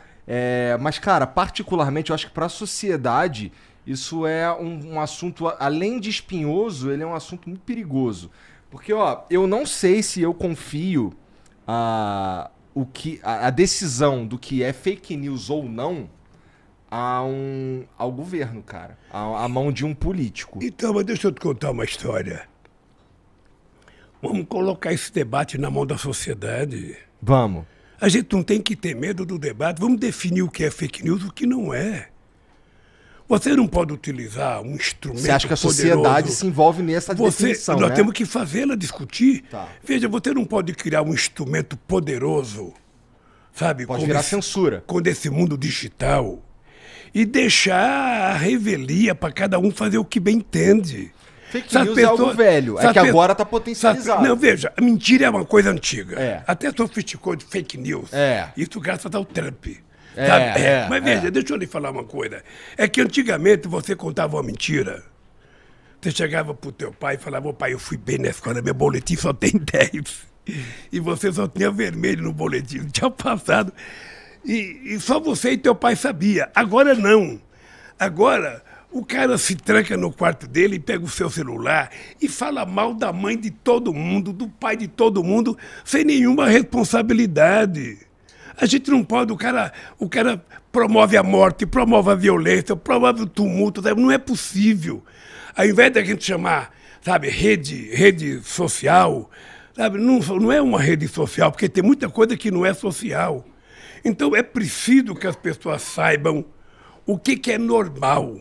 Já parou pra pensar sobre qual seria a melhor maneira de fazer isso aí? Porque, ó, uma das ideias e das propostas que eu já ouvi é, cara, pra ter um perfil no Twitter ou sei lá o que, tu precisa registrar um documento, por exemplo. Fica mais difícil do cara. Aí quando o cara fala uma parada, meio que todo mundo sabe quem é. Então, mas deixa eu te perguntar, mas você não acha que é bom a gente saber quem é? Eu acho. Eu era presidente, tinha um grupo assim, morte na verdade. Morte ao Lula. Horrível. Você acha que é normal isso? Não. Mas em lugares onde a democracia Você não sabe existe. a quantidade de mentiras? Você sabe que meu filho é dono da JBF? Você sabe que meu filho, a Universidade de Piracicaba, a ISAM, aquela coisa bonita, é a casa do meu filho? Você sabe que meu filho tem um carro de ouro que apareceu no Uruguai? É tudo fake news, tudo mentira. E como é que você pode permitir que as pessoas façam isso? Sem que haja nenhum critério de punição ou de proibição disso. Eu concordo que precisa de um debate. Nós temos que confiar na sociedade, vamos fazer um debate. Faz um debate na sociedade e vamos tentar discutir qual é o melhor caminho para que você não seja censurado, para que você não confunda, sabe, uma coisa que você fala que é correto, que é uma divergência política, uma divergência cultural, sabe, com uma provocação, com a mentira deslavada. Mas, ó, por exemplo, pessoas que estão sendo, por exemplo, pessoas que, como, eu vou citar aqui alguém bem controverso, que eu nem concordo. Mas, pô, tem o Alan dos Santos, por exemplo, que foi extirpado das redes sociais. Tem o velho da Van, extirpado das redes sociais também. Eu não sei se isso é benéfico. Não, você não precisa extirpá-lo, você só tem que educá-lo. Ele tem que saber que ele não pode fazer o que ele quer. Tem um limite. A democracia tem um limite. A democracia, ela te permite ter um espaço desde que você não atente contra os outros. Sabe, as provocações que existem, as mentiras, são coisas tão absurdas, digo, que nós temos que encontrar um jeito E quem vai dar o jeito são pessoas como você, que são especialistas nesse mundo digital. Não é o Lula, que eu sou um cara ainda analógico. Tu não tá pensando no Brasil com a indústria 4.0 e tal? Eu penso. Inteligência artificial, internet das coisas e tal. Tudo que eu penso, não. Eu acho que nós temos que nos preparar para isso. Vou contar uma coisinha, ó. Houve em maio desse ano, houve uma discussão no Instituto Lula e eles criaram uma cartilha Lula Play. Sabe, Jatinha? Cartilha Lula Play. Então, o que nós propusemos? Regulamentar a profissão de desenvolvedor como garantia de direito para os trabalhadores da indústria. Criar cursos técnicos e de ensino superior para desenvolvedores de jogos. Revisar a legislação de banda larga para extinguir o limite de consumo de dados e melhorar a velocidade da conexão. Incentivos fiscais e financiamento adequado para a criação de novas empresas do setor. Sacou? Sacou que nós estamos atinados a esses problemas, porque é o novo mundo... Dá pra gente ser protagonista? É o novo mundo do trabalho. Hoje, quando você vai discutir a questão de emprego, o que eu estou propondo? Que a gente junta os empresários, eu já conversei inclusive com o Josué da Fiesp, você junta as universidades para que a gente discuta esse mercado de dados, sabe, essa loucura digital, como é que a gente vai preparar essa juventude para usar bem se ele não tem possibilidade de estudar. Por isso é que eu vou voltar a criar o ProUni, o FIES, sabe? Eu quero que a molecada estude engenharia. A molecada saber ser todo mundo campeão de games, ser todo mundo fazedor de software. Que é assim que o Brasil vai crescer. É, porque as outras indústrias, a gente meio que já perdeu o bonde. Talvez agora na indústria 4.0, que seja todo isso que você está falando, desenvolvedor, inteligência artificial e tudo mais, seja onde a gente possa ser protagonista mesmo. Até porque a gente tem a chance de sair dessa crise numa posição vantajosa. Que eu já conversei com alguns economistas e isso é um outro ponto. Conversei com alguns economistas e eles consideram que a gente está hoje numa posição vantajosa em relação a outros países nessa crise que está rolando no mundo. Deixa eu te falar, nós estamos vantajosos com relação à América do Sul. Mas veja, a China e os Estados Unidos é que são os donos da bola. Mas a Coreia...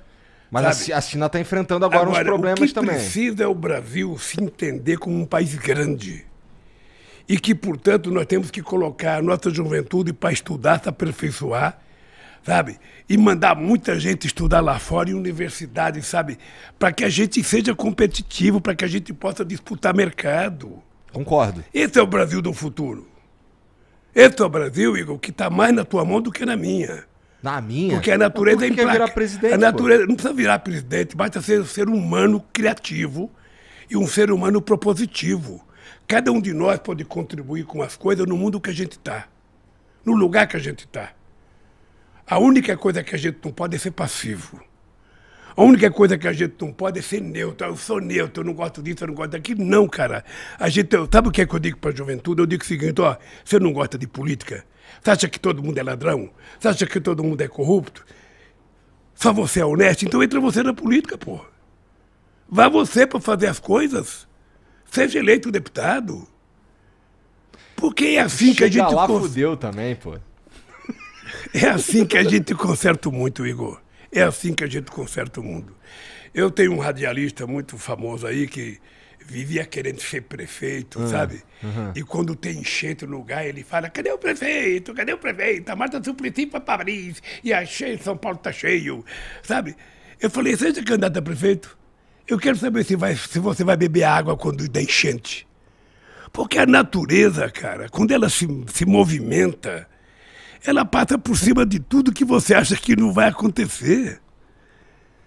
Então é preciso que a gente tenha um pouco de cuidado ao fazer o julgamento das pessoas.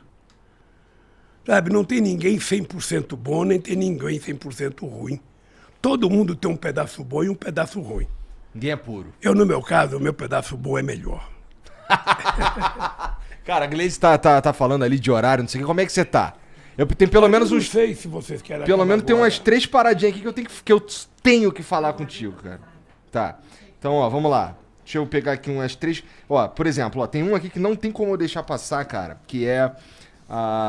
qual que foi qual foi o cálculo que você fez, cálculo político que você fez pra botar o Alckmin na tua chapa? Porque assim, você sabe, assim, pra mim fica muito claro o movimento político que você tá fazendo. É um movimento que não é de extremos, é um movimento de dialogar com uma galera assim que, pô, antigamente era teu adversário e, portanto, você meio que agrega uma galera ali que não tava contigo antes, você sinaliza que ó, tô aqui conversando com todo mundo. Só que tu, lá na base, e eu converso com uma galera, por exemplo, do Capão Redondo, você deve conhecer o Ferrez, eu converso com o Ferrez também, e tem uma galera nesse lugar que fala assim, porra, cara, como é que o Lula me junta com o Alckmin, cara? Que porra é essa? Então assim, você ganha de um lado, você perde de outro, como é que tu faz esse cálculo? Aprenda uma coisa que eu aprendi há muito tempo atrás.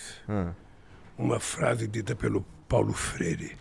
De vez em quando, você tem que juntar os divergentes para vencer os antagônicos. Tá. O que aconteceu? Então, de certa forma, vale qualquer aliança. O que aconteceu? Qualquer não. Qualquer não. O Alckmin não é qualquer coisa. O Alckmin é um cara que foi 4 vezes governador de São Paulo, o estado mais importante da federação. Ganhou todas que disputou com o PT. Significa que ele tem alguns méritos. Mas é muito estranho. Então, o que acontece? Eu chamei ele para ser vice, porque eu acho que nós vamos pegar o Brasil numa situação pior do que eu peguei em 2003. E nós, então, precisamos consertar esse país. Nós precisamos consertar o país.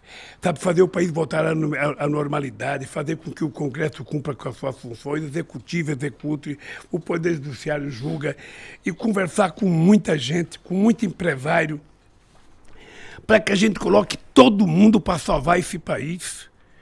E o Alckmin tem condição de conversar com um grupo de pessoas que eu não consigo conversar. É isso. Então, ele veio para ajudar a aumentar o leque de pessoas com que a gente tem que conversar. E, sobretudo, a possibilidade de ajudar o Haddad a ganhar as eleições em São Paulo.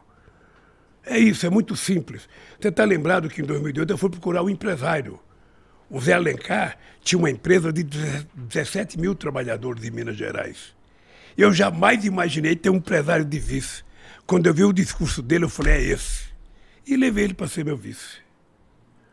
Tá? Então o Alckmin é assim, olha, o Alckmin me surpreende, é uma figura de boa índole, sabe, está fazendo um trabalho, sabe, extraordinário comigo, e eu tenho certeza que nós somos a dupla que vai recuperar esse país para o povo brasileiro voltar a sorrir. Tenho certeza disso. Tá, deixa eu te falar, o pessoal está me impressionando para ir embora, não sei, mas se você tiver alguma pergunta essencial, me faça uma ou duas perguntas. Tá, bom, eu tenho pelo menos mais umas duas aqui. Vamos lá. Cara, cadê? A gente acabou de falar do...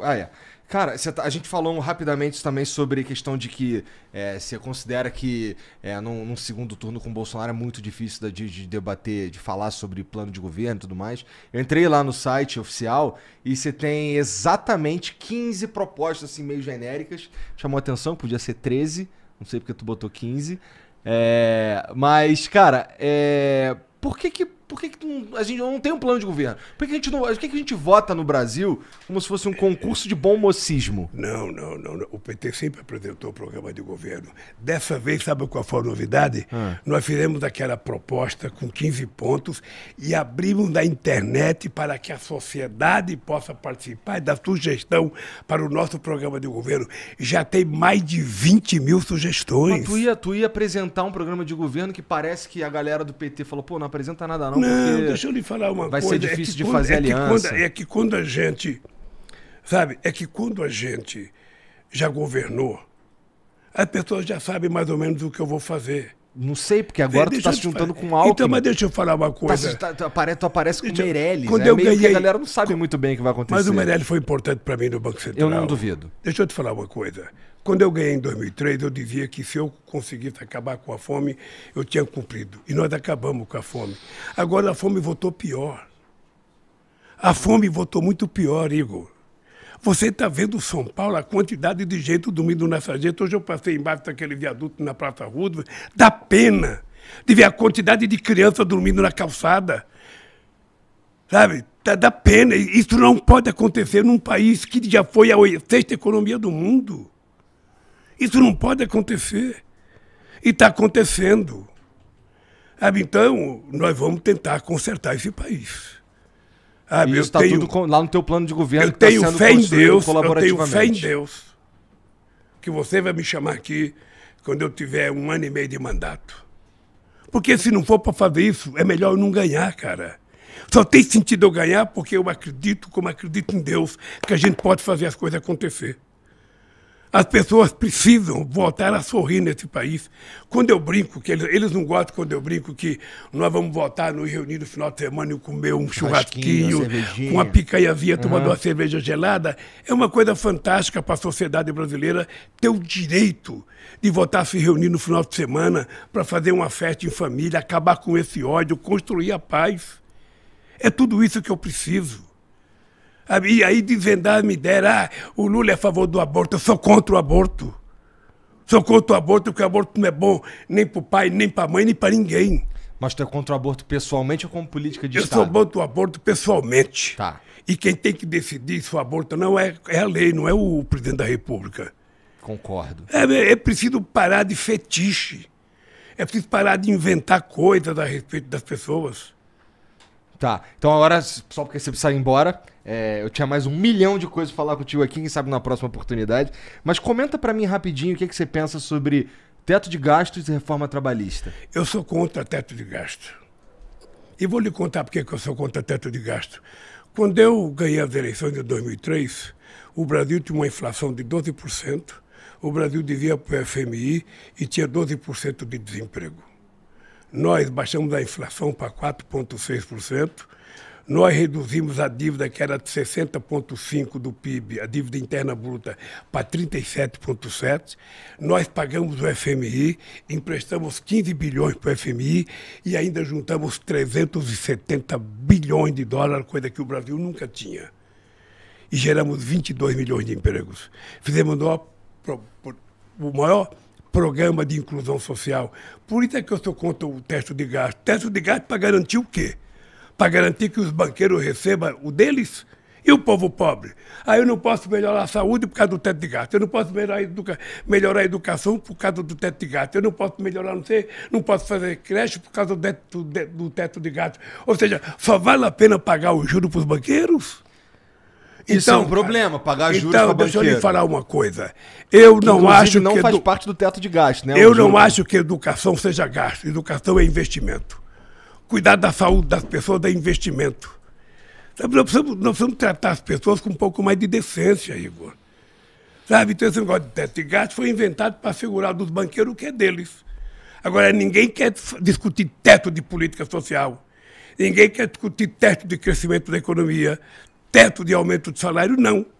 As pessoas só querem evitar que a gente cuide das pessoas mais pobres. E a reforma? Por isso, eu sou contra. A reforma trabalhista, veja, a gente não quer voltar ao que era no passado, porque a legislação trabalhista é de 1943. Mesmo o movimento sindical, ele quer adequar. Ele quer adequar. Problemas nessa que tem a atualidade, cara, a gente quer atualizar. A Espanha acaba de fazer uma atualização. Por exemplo, esse pessoal que trabalha, sabe, com aplicativo. Esses caras têm uma regulação, eles têm que ter jornada de trabalho, eles têm que ter, sabe, descanso semanal remunerado. Eles têm que ter algum direito, porque inventaram que eles são empreendedores, eles não são empreendedores, cara. Sabe, o cara se bater o carro e quebrar, ele está ferrado. Se ele se ferir, ele está ferrado. Então nós precisamos fazer uma regulação em que a gente garanta às pessoas um mínimo de seguridade social. Sabe, se ele se machucar, a família dele tem que ter alguma coisa. Ele tem que ter uma previdência. Porque também o cara fica carregando comida nas costas, com fome, sentindo o cheiro da comida e sem dinheiro para comprar. Lógico que se o cara quiser trabalhar por conta própria, nós temos que incentivar ele a trabalhar por conta própria e criar algumas condições de ele sobreviver. Porque todo mundo sonha trabalhar sem ter patrão. Todo mundo sonha. Eu, quando era torneiro mecânico na Vilar, eu sonhava pedir a conta e trabalhar de táxi. Olha que bobagem. Montar um bar. Se eu montasse um bar, eu bebia tudo, cara. Sabe, então sabe? Mas hoje não, hoje tem mais alternativa para as pessoas, Igor. Tem mais alternativa e nós temos que dar mais oportunidade para as pessoas.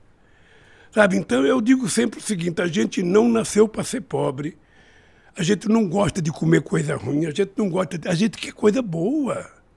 É preciso que as pessoas tenham um pouco de respeito pelas pessoas pobres. Será que as pessoas pensam que quem está dormindo embaixo dos viadutos aí fez opção por aquilo, a pessoa quer? Pelo amor de Deus, não. Não fez, cara. Todo mundo quer ter uma casinha, Igor. Todo mundo quer ter uma casinha. E nós fizemos um programa chamado Minha Casa, Minha Vida, que foi o maior programa habitacional da história desse país. Contratamos 4.100.000 casas. E as pessoas que ganhavam pouco não pagavam. E a escritura saiu no nome da mulher.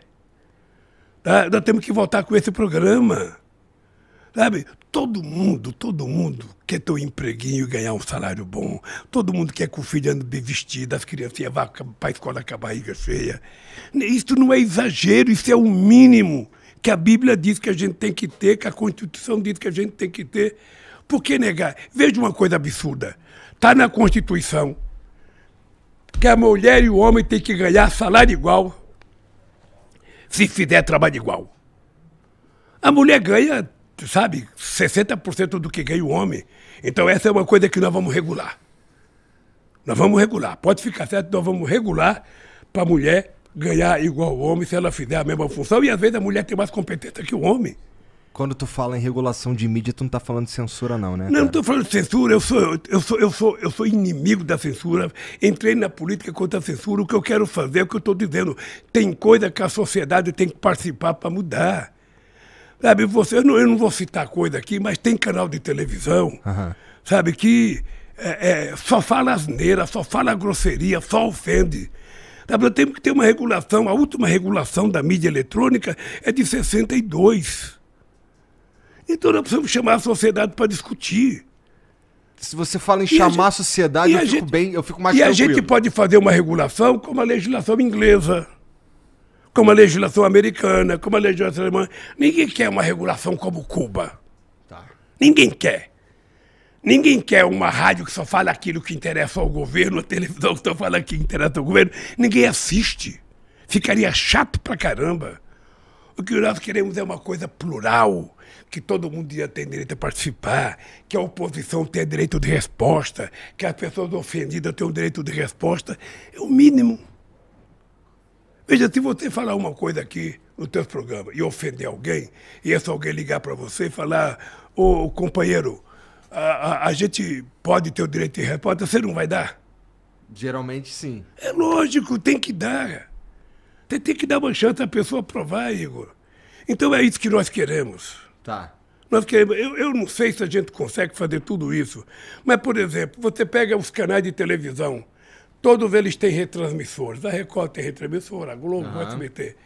Agora, nos estados, não tem programa local. A única liberdade que eles têm é fazer um jornal das 7 da manhã, o jornal da meio-dia e o jornal das 8 da noite, meia hora de jornal. O restante é divulgando o dia inteiro os enlatados, sabe, que a matriz daqui de São Paulo reproduz. Você não acha que era justo criar condições para que tivesse 3, 4 ou 5 horas de programação local, regional, para dar emprego para artista lá, para dar emprego para a Câmara lá, para dar emprego para um monte de gente lá? Tem que ver se é possível, né? Talvez não seja só na canetada que resolve isso. Não, deixa eu te contar, não é na canetada, não. É que é muito fácil, o cara ganha uma retransmissora lá e o cara fica ganhando o percentual da publicidade, sem nenhum compromisso de nada. Sabe? A RBS no Rio Grande do Sul tinha programa local. Eu conheci no Maranhão, tinha uma cidade lá que tinha um programa do SBT que era local, programa de auditório. Porra! Sabe? Então, é preciso mudar, gente. Nós estamos no século XXI, a gente está repetindo a mesma coisa do século XX. Vamos para a internet, pau no cu da TV. Nós temos 9 pessoas que são donas de todos os meios de comunicação no Brasil. Isso é horrível. É. Sabe? Então, a internet também tem 5 bancos. A internet é uma coisa muito importante. Muito, muito importante. Eu lembro que a internet, quando surgiu, todo mundo achava que seria a revolução, que todo mundo, muitos jornalistas pediu a conta para ganhar dinheiro na internet. Não deu certo, porque... Para alguns não deu, né? Para muitos não deu, sabe? Nem todo mundo, cara, tem a sorte que você teve e outros companheiros.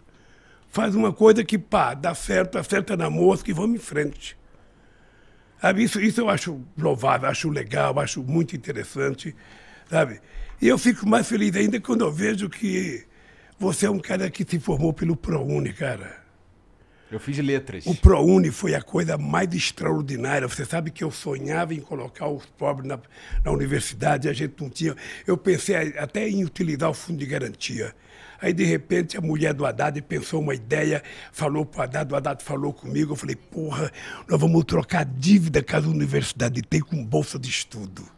E vamos colocar a gente da periferia. Minha faculdade faliu, a Ana Estela. Estava sendo demolida hoje. Ela que foi a mulher do Haddad, a Ana Estela, que pensou nisso num projeto para São Paulo. Aí depois nós aproveitamos a nível nacional. Você não tem noção do milagre disso. Você não tem noção. Eu viajo o Brasil inteiro, a quantidade de pessoas que ficam gritando com um papelzinho na mão. Lula, eu sou do ProUni, obrigado. Minha esposa é do ProUni também. Eu sou o primeiro da minha família a ter um diploma, eu sou o primeiro. Então, cara, vamos fazer mais. Mais, eu quero mais doutor.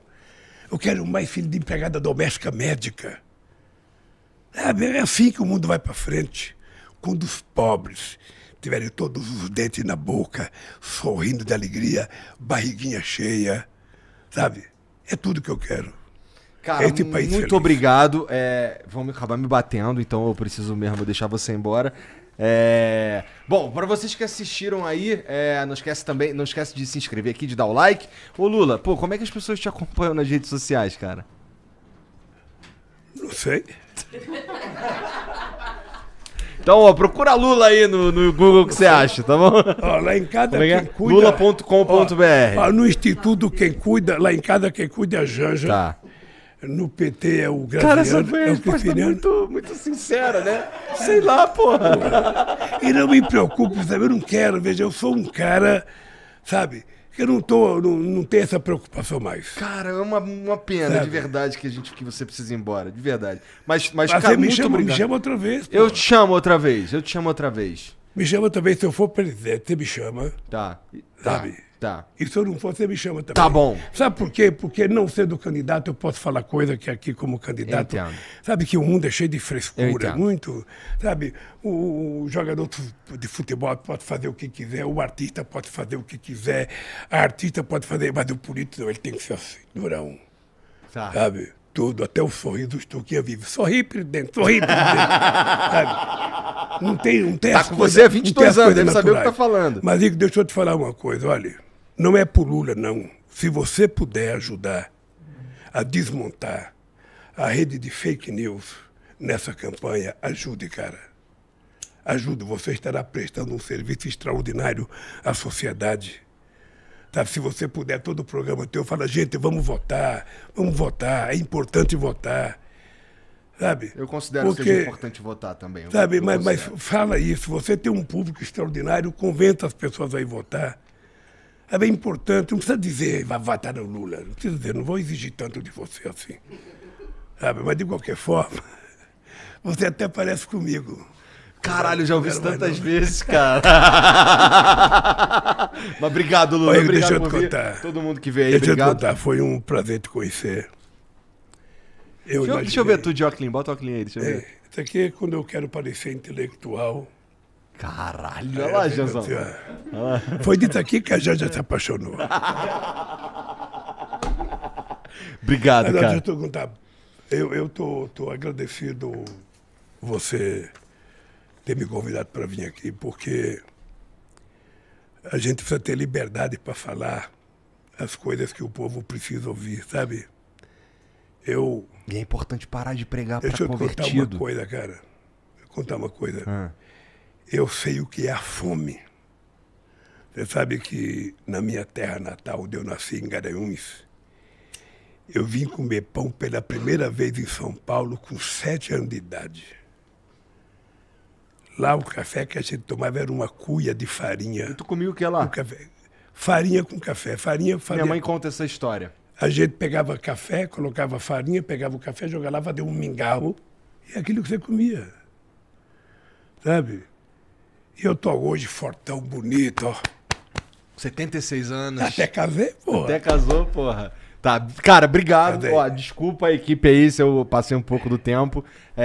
Vocês que assistiram aí, muito obrigado também. Entra lá, ó, lula.com.br, né? E não se esquece também de se inscrever, de dar o like aqui e a gente vai continuar. Segue nós também. Segue nós também. Qual que é, Jean, o teu?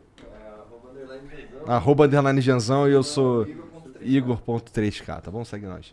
Vai, ó, ele tá falando pra tu falar alguma coisa, o que que é? Fala o que você quer. Ei? Teu Instagram, pô. Ele é responsável pelo Instagram. Qual que é o Instagram dele, cara? Lula Oficial. Lula Oficial. Segue lá no Instagram, vai estar aqui no comentário fixado também, tá bom? Então, ó, muito obrigado a todo mundo aí, boa noite. Agora Lula, boa você noite. me ofereceu uma coisa pra beber, eu falei que não, mas agora eu quero tomar pelo menos uma água gelada ali. Não, tá bom. Tem o que você quiser aqui, cara. Tá Obrigado. bom? Valeu, gente. Tchau.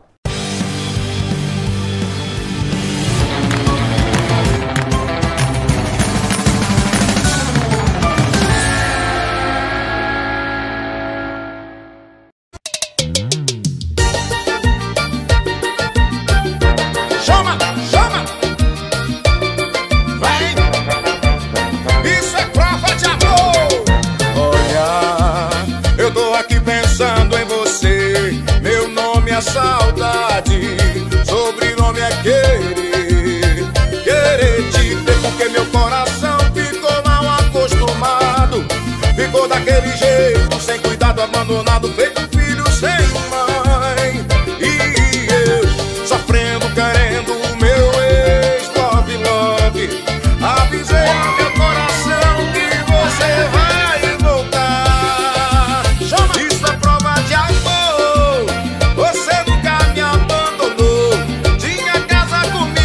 Tinha charanga depois de você desandou.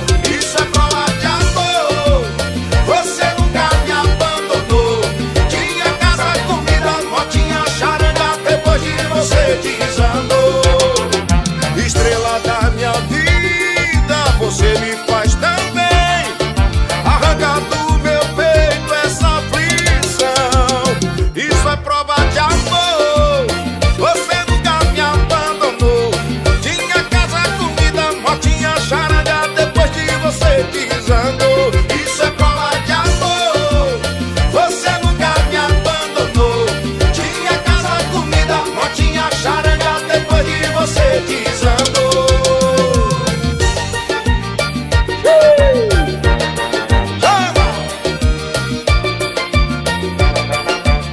Isso sim é prova de amor.